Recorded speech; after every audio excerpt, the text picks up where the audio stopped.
وقت دعا۔ السلام علیکم ویورز۔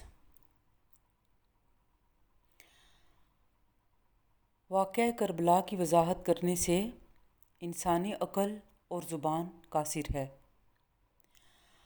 ہر شخص کو اس کے ظرف کے مطابق اس کی سمجھ عطا کی جاتی ہے۔ پاکستان کا قیام بھی اسی سلسلے کی کڑی ہے۔ قیام پاکستان کی داستان عشق اور معجزے کی داستان ہے، جس کو عقل سمجھنے سے قاصر ہے۔ ہماری خوش قسمتی ہے کہ اللہ تعالیٰ نے ہمیں ایک آزاد اور خود مختار ملک میں پیدا کیا۔ پاکستان کو اللہ تعالیٰ نے ہر طرح کی نعمتوں اور وسائل سے مالا مال کر رکھا ہے، لیکن اس کے ساتھ ساتھ بے شمار اندرونی اور بیرونی چیلنجز کا سامنا کرنا پڑ رہا ہے۔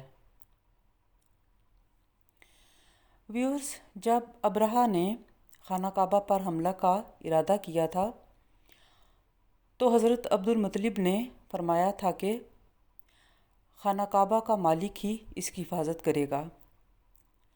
یہ ان کے ایمان اور یقین کی بات تھی۔ اللہ تعالیٰ نے ابابیلوں سے خانہ کعبہ کی حفاظت فرمائی۔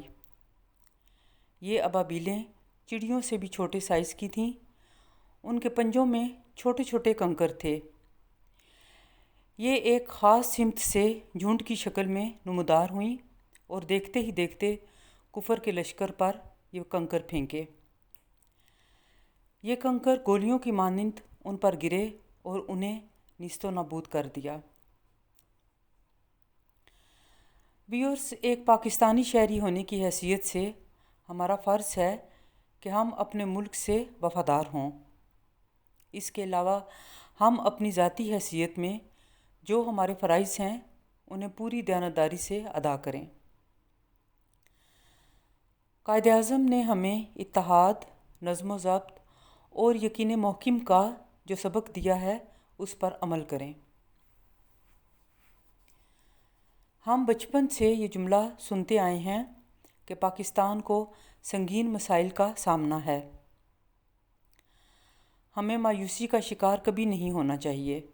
اپنے حصے کا کام کرنے کے بعد اللہ سے دعا مانگیں کہ وہ اس خدمت کو قبول فرمائے۔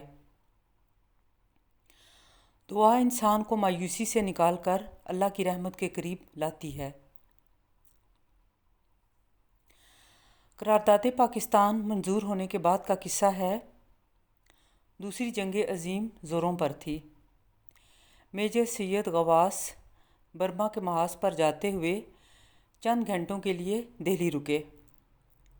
بجائے تاریخی مقامات کے انہوں نے فیصلہ کیا کہ اس عہد کی تاریخ ساز شخصیت قائد اعظم سے نیاز حاصل کیا جائے۔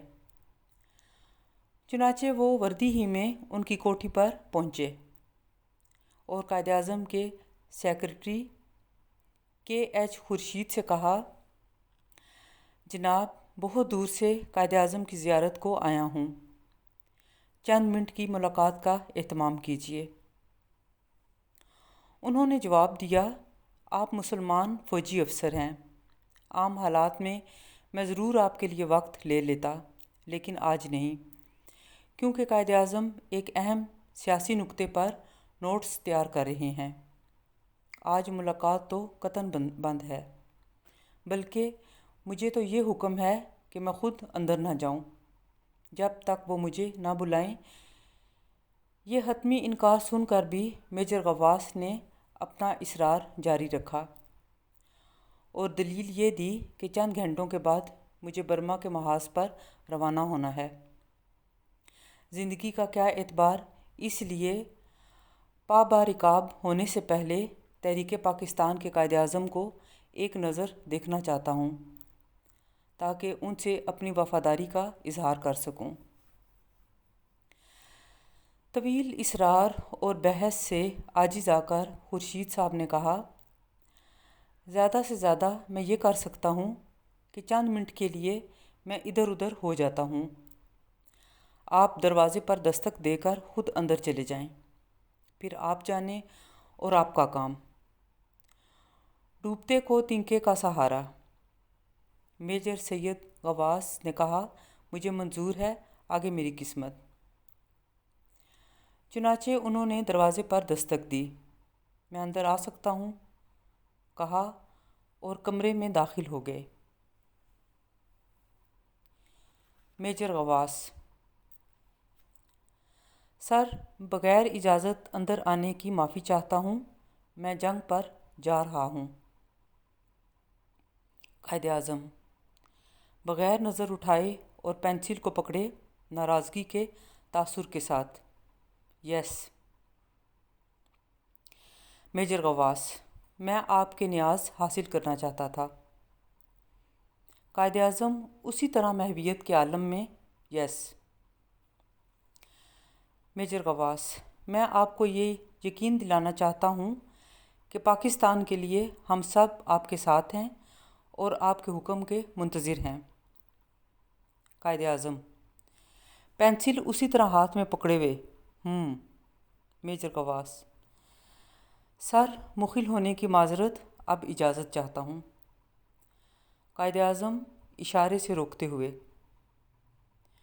सुनो नौजवान, तुम वर्दी में हो, फ़िलहाल तुम अपना काम करो और अपनी हुकूमत से वफ़ादार रहो। ये वाक़या ख़ुद major general retired Syed Gawas ने लेफ्टिनेंट कर्नल हशमत अली और दूसरे अफसरान को मर्दान में सुनाया। तहरीक पाकिस्तान को कामयाब बनाने के लिए कायदे आज़म को चुमक्खी लड़ाई लड़नी पड़ रही थी, लेकिन वो अल्लाह की नुसरत पर कामिल यकीन रखते थे। कुरान हकीम के मुताले ने उनके इस यकीन को और मुस्तहकम कर दिया था। एक रोज़ ममदोट विला में राना नसरुल्लाह ख़ान कायद की खिदमत में हाजिर थे तो ये गुफ्तगू हुई। कायदे आज़म, मैंने कुरान हकीम का अंग्रेज़ी तर्जुमा कई बार पढ़ा है। मुझे उसकी बाज़ सूरतों से बहुत तक़वियत मिलती है। राना नसरुल्लाह ख़ान, मसलन। कायदे आज़म, वो छोटी सी सूरत है जिसमें अबाबीलों का तज़किरा है। राना नसरुल्लाह ख़ान, अलम तरा कैफ़ा फ़अल रब्बुका। कायदे आज़म, जी हाँ, अल्लाह ताला ने जिस तरह कुफ़र के बड़े लश्कर को अबाबीलों के ज़रिए शिकस्त दी, इसी तरह हम लोगों के ज़रिए इंशाअल्लाह कुफ़ार की कुव्वतों को शिकस्त होगी। इस वाक़या के रावी राना नसरुल्लाह ख़ान कहते हैं कि कायद सूरत अलम तरा कैफ़ा बहुत ज़ौक़ व शौक़ से सुनते थे और अपनी बातचीत और तकरीरों में अक्सर इंशाअल्लाह और अल्लाह को अगर मंजूर हुआ जैसे फ़िक्रे इस्तेमाल करते थे।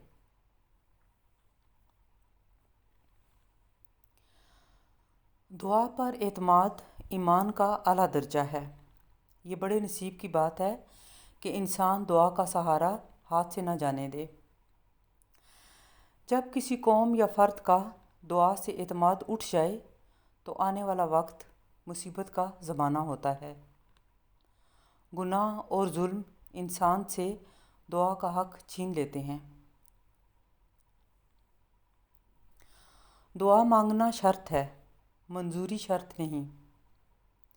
अल्लाह करीम के पास मुकम्मल इख्तियार है, चाहे तो गुनाहगार की दुआ मंजूर फरमा ले, ना चाहे तो पैगंबर की दुआ भी मंजूर ना फरमाए।